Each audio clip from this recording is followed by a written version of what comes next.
po mga kuwela, mga kabiyaya, isang mabiyayang araw po sa ating lahat.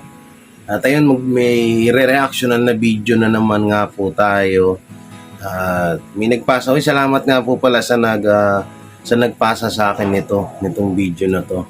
At ulitin ko, ang purpose po nitong video ko na to ay para may makapansin sa taong ito at para kung sakali at mapansin din ni Sir Rapi Tulfo itong video na to at matulungan niya kung sino man mga pwedeng tumulong sa kanya, no? Wag po sana agad tayong mambash or magalit sa akin kasi napakaganda naman po nitong purpose nung ginagawa ko, no? At ayun, kung mapapansin niyo may mga damit po dito, iikot lang natin ng saglit ang camera. Yan. Kung mapapansin niyo may mga damit dyan, yan. Ang mga paninda ko po yan, oo. Ang mga paninda ko po yan, nagla-live po ako kada araw-araw, umaga, gabi. At yung iba ho sa mga kikitain ko niyan ay pinang-charity ko rin po. Bali, pinantutulong ko po sa kapwa natin. Sa mga nais po umorder, PM nyo lang po ako, J. Guevara, ang aking Facebook account. Ang aking Facebook page is J. Guevara din po. So ito, simulan na natin tong ano na to. So unang-una, pagka-chat sa akin dito, sinabihan na agad ako ng nag-send sa akin nito. Shoutout kay Carlos Tagusin. Oh. Na ihanda ko na daw sarili ko at may iyak daw talaga ako dito. So, okay po, panoorin na natin. Tay, pwede mo magtanong? Saan po yung papuntang ano dito? Tarlac ba yun? Tarlac? Pupuntang Tarlac. Okay po. Sige, sige. Okay, sige po. Malimos. Papalimos kayo? Bakit? Ano naman malimos na ako? Hindi na ako pwede Ano kayo magtrabaho. umuwi? Guagua? Lalakarin nyo lang? Layo. Layo nung map po. Pero ngayon na po Grabe kayo? yung map niya. Layo. Guagua po talaga kayo. Saan po kayo sa Guagua? San Roque. So ngayon, lalakarin nyo lang, di po kayo mamamasahe? Kumain na kayo? Wawa na. Di pa po. Sige. Bobby Grill na lang, oh. Ayun. Hindi, tayo, huwag mo muna isipin yan. Kain muna tayo, okay lang? Kain po tayo? Dadaling ko na lang. Okay, tayo nyo muna, umuulan naman eh. Okay lang, okay lang. Mabaho. Okay lang yan. Wawa naman. Ako bala.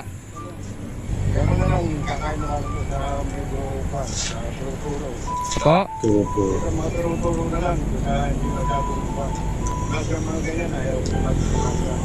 Bakit? Kahit wait lang.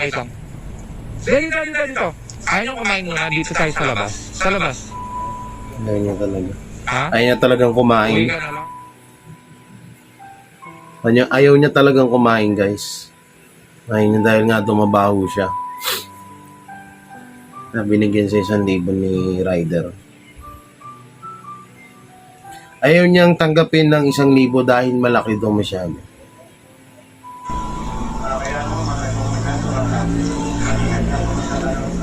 Para mo nananamantala ako. Di ba? Sabi ko, mag-withdraw ako. Ikaw, tay, tatanungin po kita. Kung ikaw ba, nakakasobra ka sa buhay at nakakita ka na nangangailangan, anong gagawin mo? Di ba? So, tatanggapin mo to. No.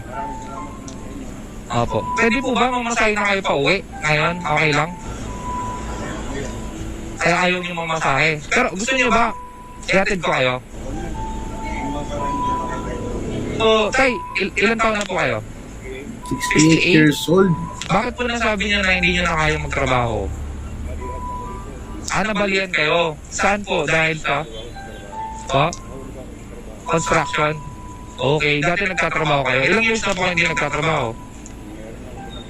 5 taon po. Ano pong pangalan ni tatay? Ano pangalan ni tay?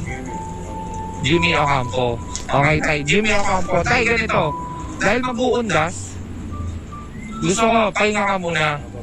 No, huwag ka muna lalabas kasi delikado. No. So, wala bang hindi ka mag-iilaw? Ganon? Wala pa anak, tay? Ay, hindi ka nag-anak? Wala kang asawa?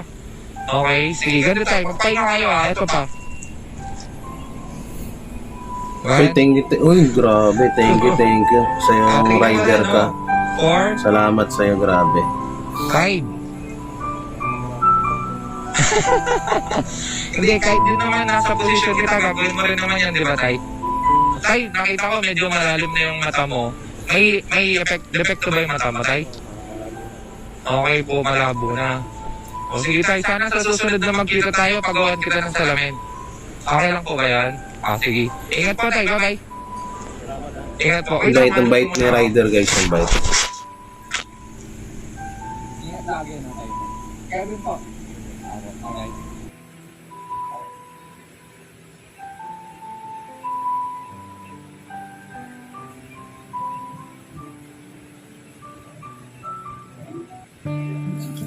So, yun guys, no. Ano ko dun sa sinabi ni tatay na kaya yun niya nga daw pumasok dun sa kainan or sa kung anong kainan niyo, restaurant, kasi mabaho nga daw siya. Alam niyo yung mga ganyan kasi kaya din nila naiisip yun dahil sa mga taong mga kapwa natin Pilipino na mapangusga porket marumi ka, mabaho ka, hindi ka na pwedeng kumain sa mga ganyang restaurant, sa mga kainan ng mga porket namamalimos ka, porket isa kang taong grasa, nangangalakal, construction worker, kung ano na yung mga maririnig mo sa mga tao, sa mga kababayan natin, sa mga mapangusgang tao dito sa Pilipinas.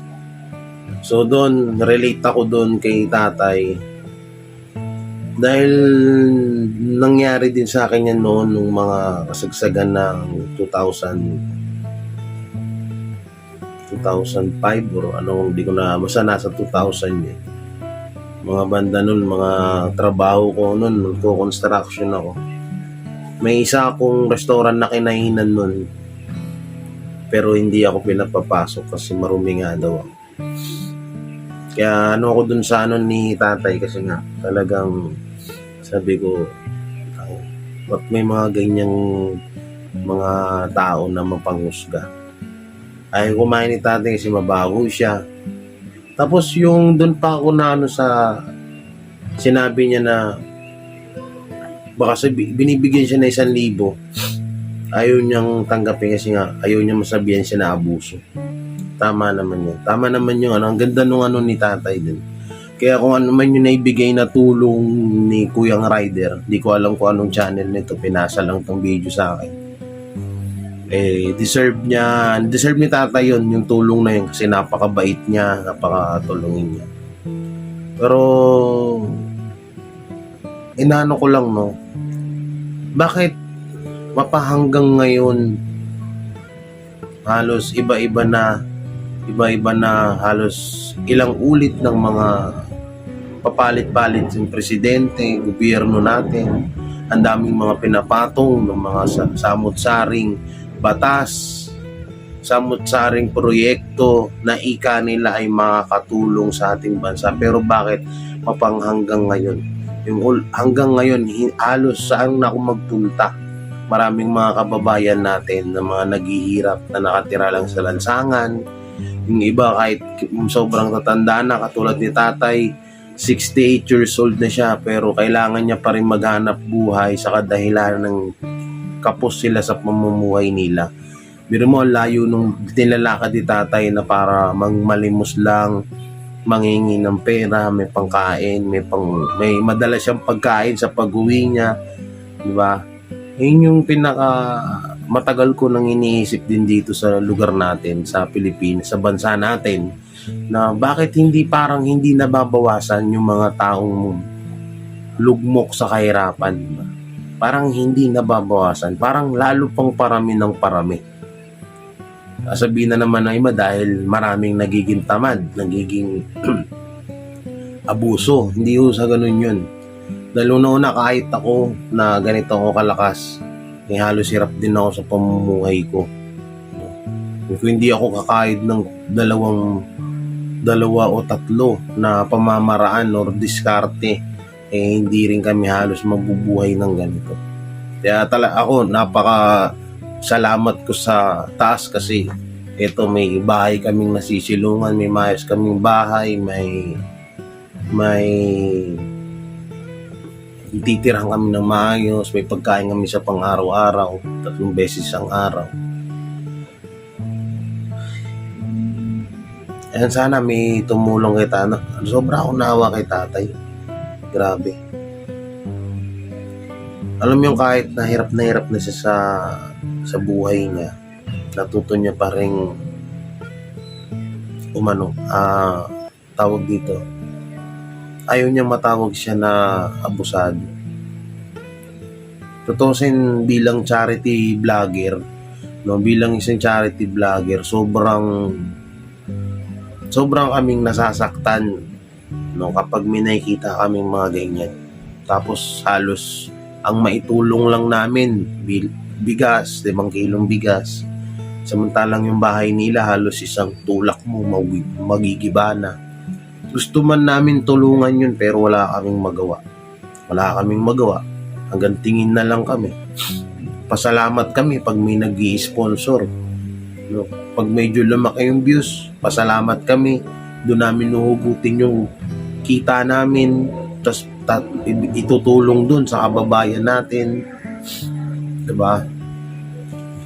Patulad niyan, maraming mga naninita sa mga charity vlogger. Maraming talagang sinisita ang pagcha-charity dahil pinapakita namin sa social media ang pagtulong. Oo, nandun na tayo. Pag kumuha ka ng kusang loob or galing sa puso mo, ba't mo pa kailangan ipakita? Hindi kasi ganun din yung purpose namin. Ang purpose namin dito, dahil hindi rin namin kaya lahat. No, kahit papano tumutulong kami, kahit papano nagbibigay kami ng tulong sa abot ng mga kaya namin. Kaya namin yan binibidyoan is para kung sakaling may makapanood na maganda ang pamumuhay, tulungan niya yung binibidyoan namin.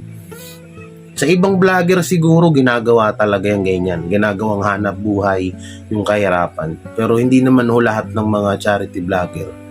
Marami pa pong mga charity vlogger na tinatitirang mga matitino dito sa Pilipinas. Kaya nandiyan ang Team Butete, Sardina, si Edison Butete, ako, Sir Arthur Seya. Ang daming mga charity vlogger pa dyan. Yung iba, mga vlogger na hindi na nila pinapakita pero sa video pero tinutulong nila. Napakasakit lang kasi sa amin na makakita kami ng ganito. Sobra. Kaya napakaswerte ni tatay, naka-jackpot siya dun. Jackpot siya dun sa nakita niyang charity vlogger. Siguro or vlogger, no, or rider, moto vlogger, ganun. Napakaswerte niya kasi medyo mapera yung yung nakachempo sa kanya. Kasi kung ako tatanungin, siguro kung may pera man ako mga 1,000 may bibigay ko lang dun dahil syempre hirap din ako sa pamumuhay ko. Pero yun, salute ako dun kay Boss Rider. Kung sino ka man, motovlogger o ano ka, salute ako sa'yo. Salamat sa tulong mo kay tatay. Napakalaking tulong nun nung 6,000 na binigay niya kay tatay. Napakalaking tulong nun. Kaya salute ako sa lahat na At yun, tandaan nyo guys, hindi lahat ng charity vlogger ay ginagawang hanap buhay ang kahirapan ng kababayan natin. Hindi po lahat ng ganun. Yung iba, kami po hindi. No? So yun po, hanggang dito na lang at talagang sensya na kayo, hindi ko maano yung luha ko kay tatay kasi nga sobrang naawa ko. Sobrang natatouch ako dun sa video. Sa kabila ng kahirapan niya natuto niya pa rin rumispeto sa kapwa niya. Respeto yun yung gano'n na ayokong abusuhin ka. Ayokong abuso. No? Masyado atang malaki yung binibigay mo. No? Ganun. Kaya yun. Kaya talagang salute din ako kay tatay. Soon sana magkita tayo. At ayun, yan nga pala, at ipiplex ko na rin sa mga gustong bumili po ng aking mga tinitinda. Ang bootleg ko po is only 550 pesos. May bawas pa po yan pag dalawahan or mas marami binili. 6 packet ko, only 400 pesos. Short 4 packet, 300. Jersey Sando, 300. Jersey short, 200. Dito po, 150. Dito, dalawa, 350. Sa short ko, may tigwa 100 ako. Yung may ipong kong pera dyan, syempre pang sa akin din yung iba, pang sa pamilya ko, tsaka dyan ko hugot sa pang charity. Nasa dulo ho ng video, kayo na lang po mamili. Tapos i-PM nyo na lang po ako sa J. Guevara page ko at FB account. Maraming salamat at ingat kayo palagi. Pakisubscribe nga po pala si Sir Arthur Seya. Pakisubscribe and Boy Sardinas, Edison Botete. Yan. Pakisubscribe po ng kanilang mga YouTube channel. Maraming salamat at ingat kayo palagi. God bless. Bye-bye.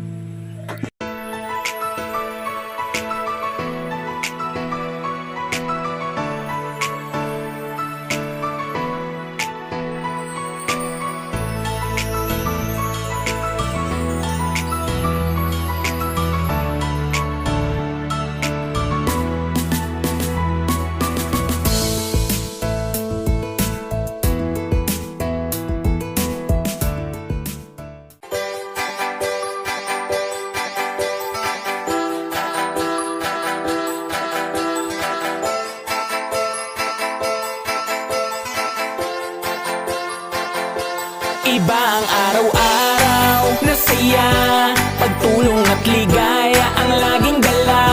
Mga kabiyaya at mga kakwela, si J. Guevara ang inyong kasama. Pagtulong sa kapwa ang laging iniisip niya, at mabuti ang puso ng katulad niya. Masaya kapag siya ay inyong napapanood. J. Guevara TV, ang tunay na nagpapasaya. Talagang sulit, ano man ang iyong problema, kapag siya ang napanood ay talagang iyak tawa. Marami nang natulungan, marami pang tutulungan. Iba kanyang dating, sakit sa tiyan, lahat ng kalokohan. Alam mo na, kapag siya na nagpatawa, kapag siya na nagbibigay ng saya, talagang kakaiba. Mawawala ang iyong pagod, hindi ka na mapapakamot. Mapapalitan ng ngiti ang mukha mong nakasimangot. At sa pagtulong talagang maaasahan, kahit ikaw ay nasan, ay di ka hahayaan. Ganyan si J. Guevara, di ka pababayaan. Paiiyakin, pasasayahin at lagi kang tatawa. At lagi siyang nandyan kapag kailangan mo. Mabuti sa kapwa, mabuti ang puso, magpapasaya para sa inyo. Iba ang araw-araw na saya, pagtulong at ligaya ang laging dala. Mga kabiyaya at mga kakwela, si J. Guevara ang inyong kasama. Pagtulong sa kapwa ang laging iniisip niya, at mabuti ang puso ng katulad niya. Masaya kapag siya ay inyong napapanood. J. Guevara TV, ang tunay na nagpapasaya. Pagtulong sa kapwa ang laging hangarin at layunin niya. Hindi magbabago at di magsasawa. Pagtulong sa pamilya at matatanda, laging masaya at laging maligaya. Harutan at tawanan, kalimutan ang problema. Alam mo na, wala nang iba, J. Guevara ang magpapasaya. Kahit anumang pagsubok ang dumating, laging magniningning. Basta sa kapwa laging mabuti ang gagawin. Mga pangarap natin lahat yan tutuparin. Kahit malayo sa pagtulong lahat gagawin. At lagi siyang nandyan kapag kailangan mo. Mabuti sa kapwa, mabuti ang puso, magpapasaya para sa inyo. Iba ang araw-araw na saya, pagtulong at ligaya ang laging dala. Mga kabiyaya at mga kakwela, si J. Guevara ang inyong kasama. Pagtulong pagtulong sa kapwa ang laging iniisip niya. At mabuti ang puso ng katulad niya. Masaya kapag siya ay inyong napapanood. J. Guevara TV, ang tunay na nagbabasaya. Araw na saya, pagtulong at ligaya ang laging dala. Mga kabiyaya at mga kakwela, si J. Guevara ang inyong kasama. Pagtulong sa kapwa ang laging iniisip niya. At mabuti ang puso ng katulad niya. Masaya kapag siya ay inyong napapanood. J. Guevara TV, ang tunay na nagpapasaya.